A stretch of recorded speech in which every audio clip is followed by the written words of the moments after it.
잠깐 인사하겠습니다. 너무너무 잘 오셨습니다. 크신 은혜 받고 돌아가세요. 네, 우리가 지금 이 가정에 대한 이 설교를 계속해서 하고 있는 가운데 있습니다. 가끔은 우리 권사님들 가운데 나는 가정이 없는데, 식구들이 없는데, 또 이런 어떤 고민들이 있으실 수도 있을 텐데, 이 설교는 지금 성장하고 있는 자녀만 가지고 있는 부모에게 해당되는 설교가 아니고, 또 이미 아이들이 장성하고 손주들까지 이렇게 있더라도 또 우리 손주들을 향한 메시지도 되고, 또 우리 자녀들을 향한 메시지가 되기 때문에 우리 모두를 향한 메시지가 될 줄로 믿습니다. 보통 가정 안에서 이 아이들이 어렸었을 때 이런 엄마의 마음이 특별히 있죠. 우리 아이가 건강하게만 잘 자라면 좋겠다, 아프지만 않고 잘 크면 좋겠다, 이런 작은 소망을 가지고 아이를 키웁니다. 그런데 시간이 지나면서 이 엄마의, 이 부모의 마음이 바뀝니다. 예전에 분명히 건강하게만 잘 자라면 좋겠다, 근데 이제는 건강만 가지고 안 돼요.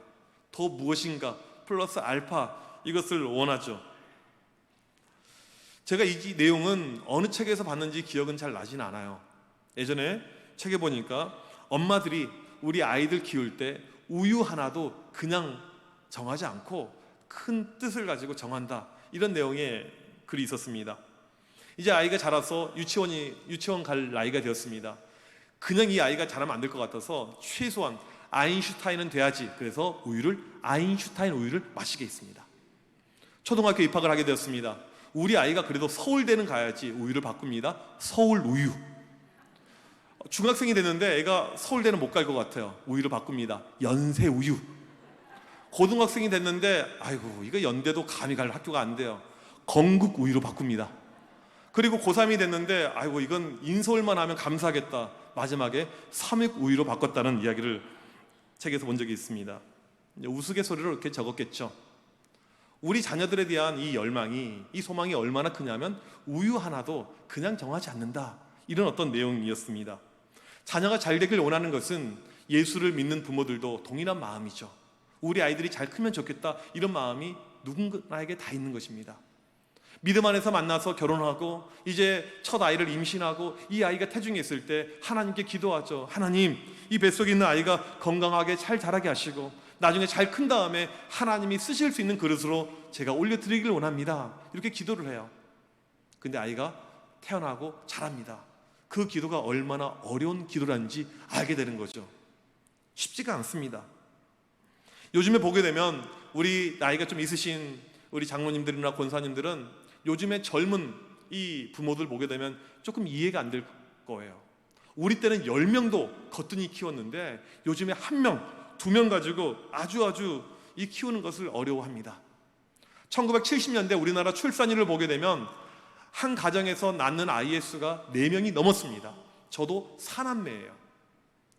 그 시절에는 어땠냐면 이 가정에서 이 아이들 돌본다, 이런 개념보다는 자기 전에 인원수만 체크하는 거죠. 다 있구나, 잘 살았네, 끝이에요. 우리가 교회는 안 다녀요. 그러할지라도 성경학교 한다, 애들을 우르르 다 보냅니다. 보낸 게 가정에 도움이 돼요. 교회에서 밥 한 끼라도 먹고 오게 되면 더 감사하고, 애들이 없으면 너무너무 좋고, 교회를 적극 보내줬어요. 그래서 70년대는 성경학교, 주일학교 하는 것이 아주 쉬웠습니다. 지금 현재 우리나라 출산율 0.9명입니다. 한 가정에 1명이 안 돼요. 아이들이 너무나도 귀중하죠. 너무나도 소중하죠. 아무 데나 애들을 보내지 않습니다. 어린이집은 애들 보냈지만 교회는 안 보내요. 이게 지금 요즘에 젊은 사람들의 사고입니다. 너무나도 귀하고 소중하다. 요즘 아이들 마음고생의 비밀이라는 책을 보니까 아이가 정교가 된 나라, 이런 문구에 글이 있었습니다. 부모는 아이를 거룩하게 숭배하는 그런 모습으로 지금 사회가 바뀌어가고 있다는 것입니다. 그런 가운데 자녀들을 향한 집착이 너무나도 커져서 이제는 아이가 성인이 됐는데도 불구하고 부모가 집착을 합니다. 이번에 우리 아이가 대학교에 들어갔어요. 그런데 수강 신청을 누가 하냐면 엄마가 해요. 1학기 끝나서 점수가 나왔습니다. 점수가 생각보다 마음에 안 들어요. 엄마가 학교에 교수에게 전화해서 따집니다. 이게 점수가 뭐냐고. 학교가 마음에 안 들어요. 학교에 전화해서 총장을 바꿔달라고 합니다. 이게 농담이 아니고 실제로 진행되는 일입니다. 어느 학교 강의실에서는요, 교수가 수업하려고 딱 들어왔더니 보니까 나이가 너무 드신 어머니가 계세요. 어떻게 오셨습니까? 물어봤더니 우리 딸이 와야 되는데 딸이 아파서 제가 대신 출석하러 왔습니다. 딸 대신하는 대리 출석까지 일어나고 있다고 합니다. 군대 간 아이들을 부모가 챙기는데 수시로 부대에 전화합니다. 우리 아들은 추위를 많이 타니까 겨울에는 훈련을 빼주세요. 우리 아들은 몸이 약하니까 보직을 바꿔주세요. 심지어는 아들이 행군하는데 엄마 아빠가 따라가서 간식을 주고 있다는 것입니다. 이게 지금 우리의 모습입니다. 과거에 비교해서 부모들이 자녀에 대한 투자를 무척 많이 하고 있습니다. 열심을 무척 많이 내고 있죠. 그러면 성과들, 열매들 이것이 좋아야 되는데 우리 자녀들에게 물어보면 그렇지는 않는 것 같아요. 요즘에 우리 아이들이 쓰는 표현이 있습니다. 이번 생은 망했다. 이번 생애는 망했다. 생애가 한 번밖에 없는데 이번 생애가 망했다는 거예요.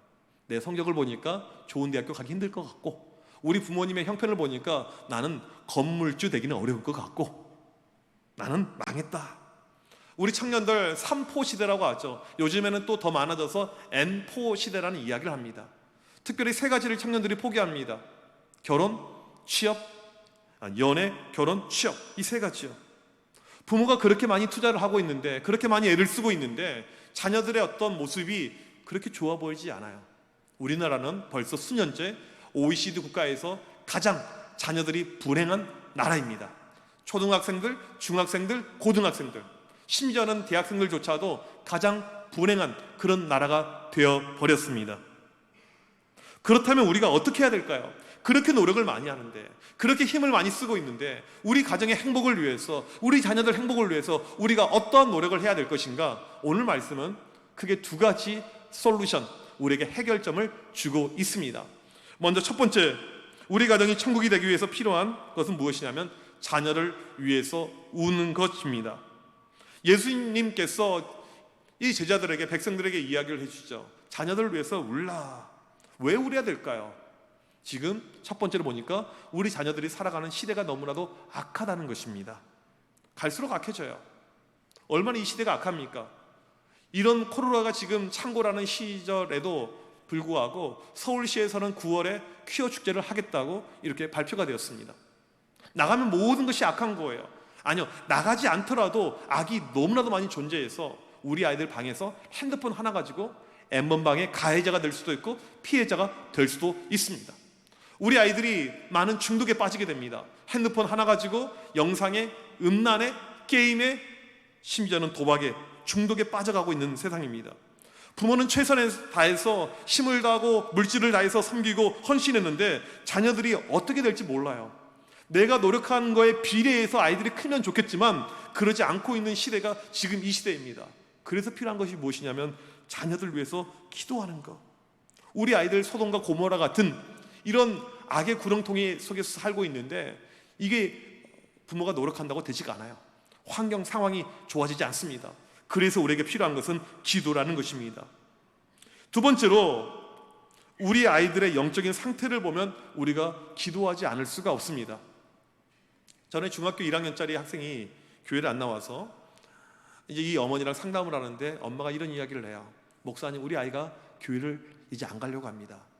교회를 안 나간다고 선포를 했어요. 왜 안 나갈 거냐 물어봤더니 하는 이야기가, 엄마, 신 존재를 저에게 증명해 주세요. 신 존재 증명이 되지 않으면 저는 교회 안 다닐 것입니다. 중학교 1학년짜리가 하나님의 존재를 엄마가 증명내지 못하면 나는 교회 가지 않을 것입니다. 그렇게 이야기를 했다는 거예요. 초등학교 이 시절에는 그래도 완력으로 교회에 데리고 옵니다. 아이들이 중학생, 고등학생, 대학생이 되게 되면 이제 교회를 안 나옵니다. 더 이상 교회 올 마음이 전혀 없어요. 그러면 오늘 교회에 와 있는 자녀들은 어떠할까요? 교회에 와 있는 것이 중요한 것이 아니고 그들의 내면 가운데, 그들의 심령 가운데 예수 그리스도가 있는가? 그들 가운데 구원의 확신이 있는가? 오늘 당장 죽더라도 내가 영생을 소유하고 있는지에 대한 믿음의 확신이 있는가? 그러지 못한 자녀들이 너무나도 많다는 것입니다. 이런 상황 속에서 부모가 자녀들을 위해서 할 수 있는 것은 울면서 기도하는 것밖에 없다는 것입니다. 성경에 보게 되면 훌륭한 자녀들의 공통된 특징이 있습니다. 다들 부모가 기도하는 사람들이었습니다. 모세가 이스라엘의 리더가 되게 되는데 어떻게 됩니까? 애굽의 궁궐에서 40년 동안 엄청난 교육을 받습니다. 최고의 교육을 받아요. 그것 때문에 그가 리더가 됩니까? 아니에요. 그의 친어머니 요게벳의 기도, 요게벳의 믿음이 있었기 때문에 모세가 만들어지게 된 것입니다. 말 하나도 땅에 떨어지지 않는 영적인 권위를 가지고 있었던 이스라엘의 선지자이자 제사장이자 사사였던 사무엘, 어떻게 만들어집니까? 그의 어머니 한나의 눈물 어린 기도, 이게 사무엘을 만듭니다. 사도 바울을 이어서 이 초대교회를 이끌어갔던 영적인 파워가 있었던 그 리더십, 비록 나이는 어렸고 그 다음에 몸에 질병이 있었고 몸이 연약했던 디모데, 어떻게 디모데가 만들어집니까? 그의 외할머니 로이스와 어머니 유닉의 믿음, 그들의 기도가 있었기 때문에 만들어진 것입니다. 부모의 기도, 이 자녀들의 성장, 부모의 기도, 자녀들의 행복, 이것이 비례한다는 것입니다. 세 번째로는 문제가 부모에게 있기 때문에 우리가 울면서 기도를 해야 됩니다. 오늘 말씀 누가복음 23장 28절에 보면 어떻게 말씀이 나와져 있냐면, 기도하는데 자녀를 위해서 울라 끝나는 것이 아니고 너희와 자녀를 위하여 울라. 처음에 기도할 때는요, 이 자녀 양육이 힘들어요. 이 아이가 내 멋대로, 내 생각대로 안 됩니다. 멋대로 가요. 그러니까 울면서 기도합니다. 하나님, 이 아이를 고쳐주세요. 우리 아이가 문제가 너무나도 많습니다. 이 집안 꼴이 엉망입니다. 남편도 엉망입니다. 배우자도 엉망입니다. 도와주는 사람이 하나도 없습니다. 그렇게 기도를 시작하는데, 진정한 기도가 되게 되면 문제의 원인이 나에게 있다는 것을 알게 됩니다. 기도해 보니까 내가 문제였어요. 나를 위해서 기도하게 됩니다. 나를 위해서 울게 되는 것입니다. 많은 경우 부모가 성장 과정에서 문제, 여러 가지 아픔이나 상처가 있을 때 이게 자녀에게 이 투여가 되는 경우가 상당히 많이 있습니다. 내가 이루지 못했던 목표를 자녀를 통해서 이루고자 하고, 나의 부족한 부분을 자녀를 통해서 채우려고 하는 가운데 자녀를 닥달합니다. 강요를 많이 하게 되는 것이죠. 이러한 모습이 어떤 우리의 병폐로 남아 있게 되는 것입니다. 결국에 그 눈물은 자녀를 위한 눈물이 아니고 나를 향한 눈물이 되는 것입니다. 제가 최근에 읽은 책 가운데 바보 엄마라는 책이 있습니다. 이 책의 저자 권미나 사모님인데 애들 6남매를 지금 현재 키우고 있어요. 사진에 나오고 있는 이 6명, 요즘에 한 명 키우기도 힘든데 정말 정신 나갔다는 생각이 드실 거예요. 어떻게 6명을?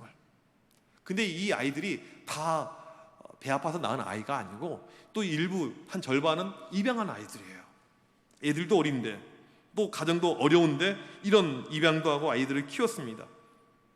이 아이들을 키우는 가운데 이제 남자아이 5개월짜리 태희라는 이 아들을 입양을 하는데, 이 입양 기관에서 이 아이를 추천하지 않아요.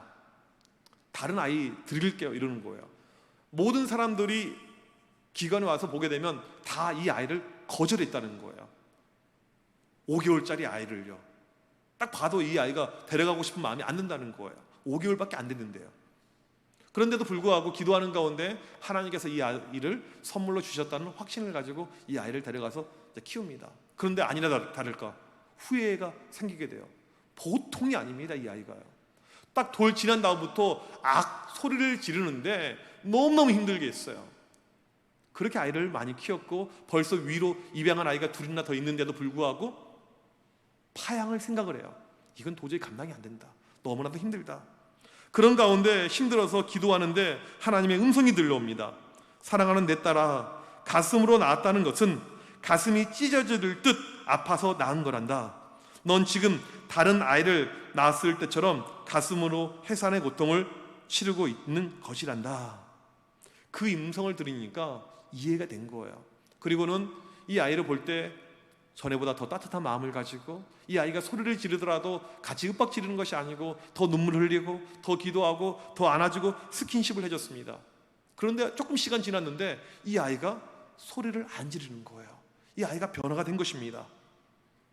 그리고 이 아이가 잘 자라는 가운데 집에서 아이들 가운데 성경 암송도 가장 잘하고, 저녁에 잘 때 축복 기도해주게 되면 가장 크게 아멘하고, 6살이 되었을 때 이렇게 이야기합니다. 엄마, 나도 커서 아빠처럼 훌륭한 목사님이 되고 싶어요. 우리 이 자녀 양육에 있어서 부모가 할 수 있다, 부모의 노력으로 된다, 이것을 가리켜서 인본주의라고 합니다. 비신앙적인 모습이죠. 세상의 방식이죠. 부모의 노력으로, 부모의 힘으로 여러분들 됩니까? 아직까지 제 경험으로는 안 되더라고요. 저희 집에는 11살짜리 애랑 3살짜리 애가 있는데 11살짜리는 이미 포기했고요. 이제 포기했다니까 뭐 아이를 포기했다 이렇게 보지는 마시고 제 생각대로 안 된다는 거예요. 3살짜리만 보더라도 제 생각대로 안 돼요. 안 돼요. 벌써 포기했습니다. 그래서 우리에게 필요한 것은 기도하는 것입니다. 하나님, 내 힘으로 안 되네요. 내 능력으로 안 되네요. 하나님의 방법으로, 하나님의 손길로, 하나님의 뜻대로 자녀를 자라게 하여 주셔서 우리가 기도할 때요, 우리의 힘으로 안 되지만 하나님께서 하시는 것을 체험을 하게 됩니다. 자녀들을 위해서 우리가 기도해야죠. 여러분들 집에 홀로 있으면 기도가 됩니까? 아마 대부분 집에 그냥 계신 분들 기도 생활 못 하실 거예요. 기도라는 것이 그렇게 만만하고 쉬운 것이 아닙니다. 교회가 새벽 기도가 존재하는 이유가 무엇이냐면 우리의 영적인 약함을 아니까 기도의 자리를 만들어준 거죠. 새벽에 와서 기도할 때 무엇을 위해서 기도합니까? 다른 거 기도 안 하셔도 돼요. 여러분 가정을 위해서, 자녀들 위해서 기도하십시오. 왜요? 기도하면 기도한 대로 이루어지기 때문에. 내가 평소 때 노력하고 물질에 투자를 했지만 그대로 안 돼요. 하지만 기도하면 기도한 대로 반드시 응답의 역사가 있습니다. 수요 성령 집회 때 와서 우리가 기도합니다. 자녀들 위해서, 가정을 위해서 기도하는 시간이 있어요. 함께 기도하죠. 그것도 나는 힘들다. 한 달에 한 번 있는, 이번 주 토요일 날 있는 온가족 새벽 예배 때는 오세요. 우리 교인들 보게 되면 저 멀리 파주에서, 저 멀리 일산에서, 저 멀리 분당에서 다 이렇게 오십니다. 함께 와서 기도를 해야 되죠. 기도 없이, 눈물 없이 자녀 양육 성공은 꿈도 꾸지 마십시오. 기도 없이, 눈물 없이 우리 가정의 평화, 우리 가정의 천국, 여러분들 언감생심입니다. 안 돼요. 자녀의 행복, 우리 가정의 행복은 부모의 기도와 반드시 비례가 되어져 있습니다. 우리가 기도해야 돼요. 기도밖에 답이 없습니다. 두 번째 솔루션은 무엇이냐면 무조건적으로 우리 아이들을 사랑하는 것입니다. 오늘 말씀 요한일서 4장 10절에 보면 이 사랑에 대해서 하나님께서 우리에게 주셨는데 하나님께서 직접 우리에게 보여주신 방법입니다. 사랑은 여기 있으니 우리가 하나님을 사랑한 것이 아니요 하나님이 우리를 사랑하사. 우리가 하나님을 먼저 사랑한 적이 없어요. 하나님이 우리를 사랑하셨죠. 그래서 우리는 자격도 안 되고 능력도 안 되고 모습도 안 되지만 하나밖에 없는 자기 아들 독생자 예수님을 이 땅에 보내주십니다. 예수님의 죽으심을 통해서 우리를 향한 그 사랑의 확증이 되고 우리가 살게 되고 우리가 영생을 얻게 되고 우리가 구원을 얻게 된 것이 우리를 향한 하나님의 바로 크신 조건 없는 사랑입니다. 우리가 해야 될 것은 바로 이 사랑을 실천하는 거예요. 따라가는 것입니다. 누구에게요? 우리 자녀들에게 이 사랑을 실천하는 것입니다. 미국의 유명한 상담가 게리 체프먼 박사님이 이런 이야기를 했습니다. 무조건적인 사랑은 어떠한 모습이든지 상관하지 않고 아이를 있는 그대로 사랑하는 것이다. 무슨 말이냐면 우리 아이한테 단점이 많아요. 우리 아이에게 문제가 많습니다. 사고를 칩니다. 그러함에도 불구하고 무조건 사랑하는 거예요. 실제로 자녀들 모습을 봤더니 부모에게 무조건적 사랑을 받은 아이들이 정서적으로 안정감을 누리고 더 행복지수가 높은 데이터가 있습니다.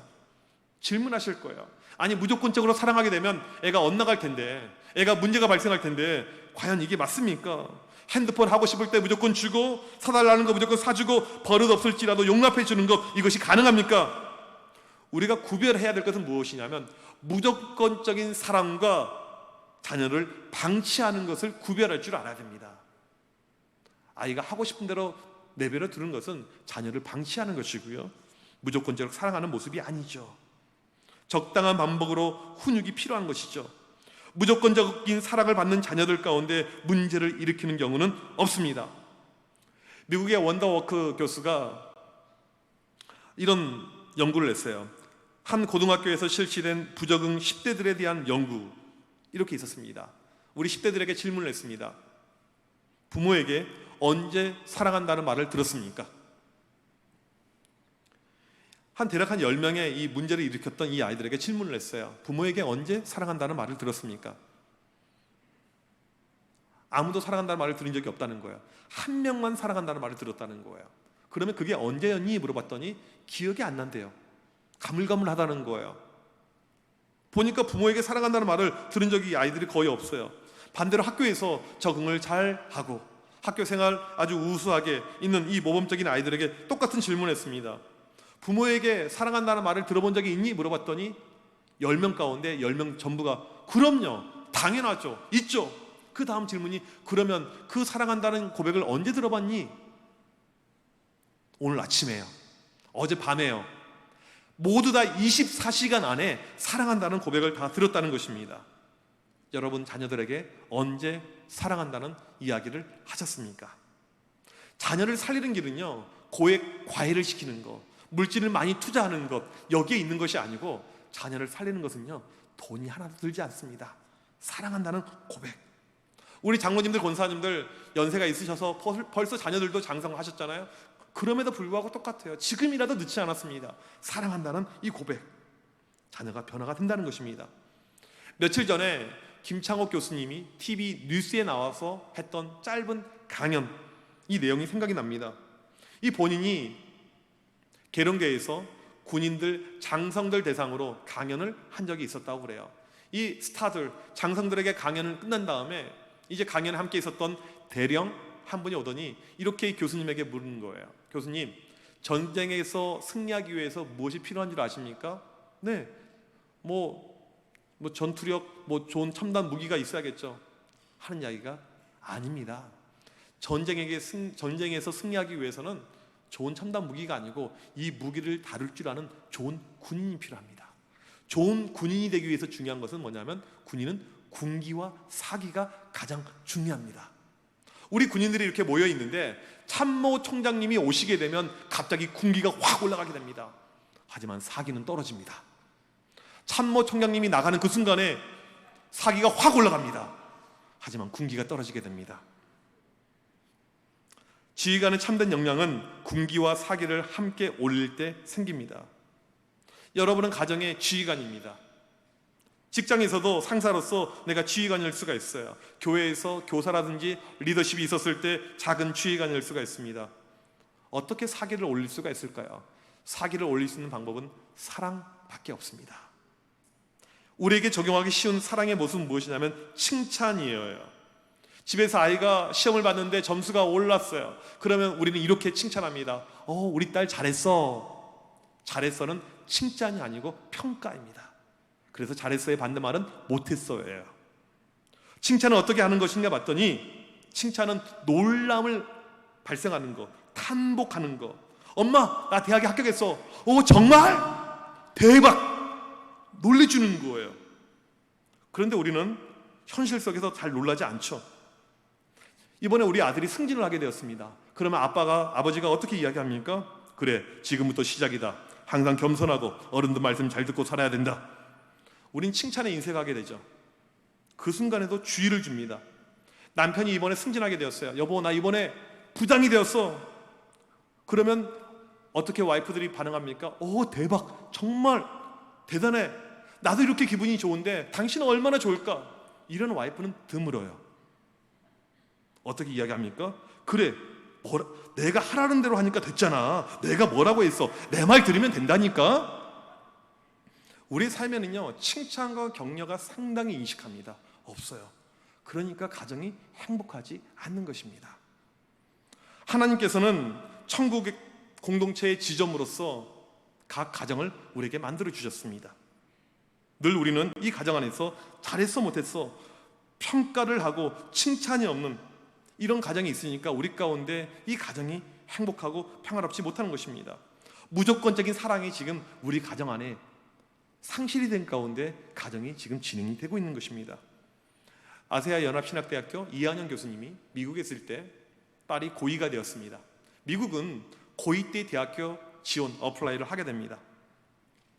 마지막 시험이에요. 너무나도 중요한 시험인데 한 과목 결과가 나왔는데 F가 뜬 거예요. 아버지가 믿을 수가 없어요. 그래서 담당 선생님에게 이메일을 보냈더니 선생님이 맞다고, F는 맞습니다. 너무나도 마음이 속상한 거예요. 주일날 교회 가서 예배 드리는데 이 교수님 사모님이 울어요. 물어봤습니다. 당신 왜 우냐고 했더니 하는 이야기가, 우리가 그간 우리 딸 한나에게 거짓말을 많이 했어요. 너는 하나님의 딸이야? 우리는 너 자체를 사랑해? 말로만 그렇게 하고 실제로는 그러지 않고 너는 내 딸이야. 그래서 공부를 잘해야 돼. 다 A 맞아야 돼. 그리고 좋은 대학교 가야 돼. 그랬다는 것입니다. 이 말을 듣고 교수님도 같이 회개를 했다는 거예요. 그리고 집에 갔어요. 보니까 딸이 마지막 시험을 망쳤으니까 이불을 덮어쓰고 이렇게 있는 거예요. 나는 끝났다. 나는 이제 대학 못 간다. 이런 마음으로 애가 펑펑 울고 있는 거죠. 이때 이 교수님이 딸을 불러요. 한나야, 우리 맛있는 거 먹으러 가자. 참 우리 청소년들은요, 신기한 게 뭐냐면요, 맛있는 거 하게 되면요 바로 다시 나와요. 이 아이가 나오게 됩니다. 물어봐요. 아빠 왜? 물어봐요. 지금 뭐 먹을 수 있는 상황이 아니거든요. 이건 탄식과 절망과 좌절과 고개의 상황인데 무슨 맛있는 거예요? 무슨 레스토랑이에요? 아빠 왜? 그러자 아빠가 이렇게 얘기합니다. 셀러브레이션 하려고. 셀러브레이션. 여러분 아마 처음 들어본 단어일 것입니다. 네가 C를 맞았으면 셀러브레이션을 했었을 텐데 네가 F를 맞았기 때문에 셀러브레이션을 한다. 한번 눌러주세요. 네, 한 번 더. 네. 이제 조금 이해가 되실 거예요. 마지막 중요한 시험에서 이렇게 F를 맞았지만 셀러브레이션, F니까 셀러브레이션 하겠다. 아빠가 물어요. 그 다음에 너 근데 왜 F 맞았니? 물어봐요. 마지막 정말 중요한 시험이었기 때문에 아이들 반 전체가 컨닝을 하게 되었습니다. 답안지를 만들어가지고 애들이 페이퍼를 돌리는데 나는 신앙의 양심상 그거 받을 수 없다. 이걸 받지 않았어요. 상대평가로 혼자만 F를 받게 된 것이었습니다. 이 이야기를 들으니까 딸이 너무나도 멋져 보여요. 훌륭해 보입니다. 그날 식구들이 비록 딸의 성적은 좋지 않았지만 모두가 축하해줬던 셀러브레이션을 하게 된 것입니다. 그리고 이제 대학교를 원서를 쓰게 되는데 우리나라에서는 이 뭐 내신이라든지 수능 점수가 중요하지만 미국에서 가장 중요한 것은 에세이입니다. 내 삶의 스토리가 가장 중요해요. 이 딸이 스토리를 만드는데 제목이 셀러브레이션이었어요. 스토리를 쭉 씁니다. 그간 일어났던 일을 써요. 저는 공부에서 조금 못한 부분도 있고 F 맞은 적도 있지만 그것보다 훨씬 더 중요한 것은 정직이라고 생각합니다. 그리고 원서를 썼어요. 자기 점수로 가기 좀 어려운 대학교였습니다. 그런데 점수는 좀 부족했는데 합격을 하게 된 것입니다. 할렐루야. 자녀의 행복, 우리 자녀들의 행복은요 누구에게 달려있냐면 바로 부모에게 달려있습니다. 물질의 투자가 아닙니다. 어떤 교육의 좋은 환경이 아닙니다. 부모의 신앙, 부모의 마음, 부모의 조건은 사랑, 이것이 바로 우리 자녀들 행복, 우리 가정의 행복의 열쇠라는 것입니다. 이번 가정 시리즈 설교의 결론은 문제는 누구에게 있냐면 바로 나에게 있는 거예요. 문제는 자녀가 아니고, 문제는 환경이 아니고, 문제는 친구가 아니고, 문제는 남편이 아니고 나라는 것이죠. 부모가 달라지게 되면 가정은 반드시 변화되게 되어져 있습니다. 부모의 힘으로 할 수 있는 것은 아무것도 없어요. 우리의 능력으로, 우리의 힘으로 되지 않습니다. 우리는 하나님께 맡기는 연습을 해야 되는 것이죠. 내가 먼저 그동안에 믿음 생활 제대로 하지 못했고, 내가 먼저 기도는, 내가 교회는 왔지만, 내가 예배는 드리고 있지만 구원에 대한 확신도 없었더라면 내가 먼저 믿음 가운데 온전히 서 있는 것, 그리고 내가 기도의 자리로 나가는 것, 내가 하나님 앞에 바로 설 때, 내가 믿음 가운데 바로 설 때 우리 가정이 바로 설 수가 있는 것입니다. 내가 먼저 기도할 때, 내가 먼저 눈물을 흘릴 때, 내가 먼저 조건 없이 사랑할 때 우리 가정이 행복한 믿음의 가정으로, 천국으로 변화되는 것입니다. 이 자리에 함께하는 우리 모든 가정들, 우리 모든 믿음의 권속들, 이런 가정이 되길 주님의 이름으로 간절히 축복합니다. 우리 시간 같이 이 시간 찬양하실 때 약할 때 강함 대신에 나의 보배가 되신 주, 내 힘으로 안 되고 내 능력으로 안 됩니다. 주님이 도와주셔야지 가능한 거예요. 예수 어린 양 존귀한 이름 주여 도와달라는 마음을 가지고 우리 같이 이 시간에 이 찬양하도록 하겠습니다. 자리에서 일어나셔서 같이 찬양하겠습니다. 약할 때 강함 대신에, 약할 때 강함 대신에 나의 보배가 되신 주 나의 모든 것, 주 안에 있는 보물을 나는 포기할 수 없네. 주 나의 모든 것, 예수 어린 양, 예수 어린 양 존귀한 이름, 예수 어린 양 존귀한 이름, 십자가 죄 사하셨네. 십자가 죄 사하셨네. 주님의 이름 찬양해. 주 나의 모든 것. 쓰러진 나를 세우고 나의 빈잔을 채우네. 주 나의 모든 것. 예수 어린 양 존귀한 이름. 예수 어린 양 존귀한 이름. 내 영혼이 은총 입어 은총 입어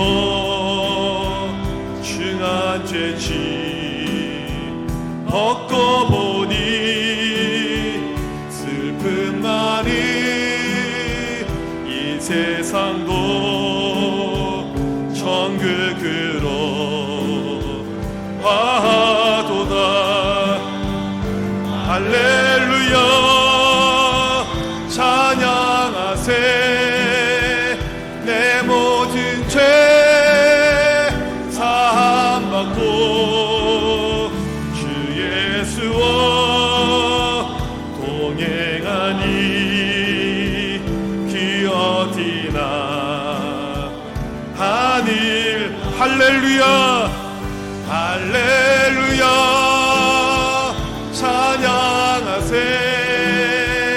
내 모든 죄 사함받고 주 예수와 동행하니 기어디나 하늘나라. 우리 시간 다 함께 기도하실 때 우리 가정을 위해서, 자녀들 위해서 기도하겠습니다. 하나님, 우리 가정이 천국이 되길 소망합니다. 우리 가정에 힘든 것들, 어려운 것들, 문제들 사라지게 하여 주시고 하나님이 계시는 천국 되게 하여 주시옵소서. 이를 위해서 내가 먼저, 부모가 먼저 울게 하여 주시옵소서. 기도하는 가운데 하나님께 모든 것을 맡기는 부모 되게 하여 주시옵소서. 다른 것보다 조건 없이 더욱더 자녀들 사랑하게 하여 주시옵소서. 우리 가정을 천국으로 주여 변화시켜 주시옵소서. 우리 시간 합심하여 간절히 기도합니다. 살아계신 하나님, 이 시간 옆에 간절히 기도합니다. 하나님, 우리 가정을 주여 만져주셔서 주여 우리 가정을 가운데 역사하여 주셔서 간절히 기도할 때 가정을 가운데 아픔들, 문제들, 어려움들, 힘든 것들 주여 있을지라도 주여 우리가 믿음을 가지고 이기게 하여 주셔서 주여 승리하게 하여 주셔서 간절히 기도할 때 주만 바라보게 하여 주셔서 주만 의지하게 하여 주셔서 주만 신뢰하게 하여 주셔서 기도하게 하여 주셔서 눈물로 무릎으로 달려나가게 하여 주셔서 주여 우리에게 필요한 것이 무엇입니까? 하나님, 기도하는 것밖에 없습니다. 주여 기도하게 하여 주셔서 눈물로 나가게 하여 주셔서 주만 찾게 하여 주셔서 주만 구하게 하여 주셔서 주여 믿음 따라서 살게 하여 주셔서 간절히 기도할 때 오늘도 하나님 우리를 향하신 아버지의 계획과 뜻과 섭리가 이루어지게 하여 주셔서 우리 가정들마다 하나님의 놀라신 역사심이 오늘도 넘쳐나게 하여 주셔서 하나님, 기도하는 가운데 가정의 문제들, 자녀들 문제들 사라지시며 놀라운 축복의 역사가, 놀라운 은혜의 역사가 넘쳐나게 하여 주셔서 간절히 기도합니다. 하나님, 조건 없이 사랑하게 하여 주셔서 진심으로 사랑하게 하여 주셔서 주여 사랑의 마음이, 사랑의 모습이 넘쳐나게 하여 주시옵소서. 간절히 기도할 때 하나님, 우리의 능력으로, 우리의 힘으로 안 되는 모든 것들 하나님 도와주시는 가운데 하나님의 능력의 역사가, 하나님의 권능의 역사가 주여 넘쳐나게 하여 주시옵소서. 주만 의지하게 하여 주시옵소서. 주만 신뢰하게 하여 주시옵소서. 믿음을 가지고 살게 하여 주시옵소서. 하나님 안에서, 은혜 안에서, 믿음 안에서 살아 움직이는 우리 청함의 온 가족들 되게 하여 주시옵소서. 천국이 되게 하여 주시옵소서. 은혜가 넘쳐나게 하여 주시옵소서. 성령이 넘쳐나게 하여 주시옵소서. 아버지 하나님, 간절히 기도할 때 믿음을 다해서 주여 도와주셔서 우리 가정의 변화들 일어나게 하여 주시옵소서. 가정을 변화시켜 주시옵소서. 새롭게 하여 주시옵소서. 주여 역사하여 주시옵소서. 믿음으로 기도하온 하나님 함께 하여 주옵소서. 주인하여 주옵소서.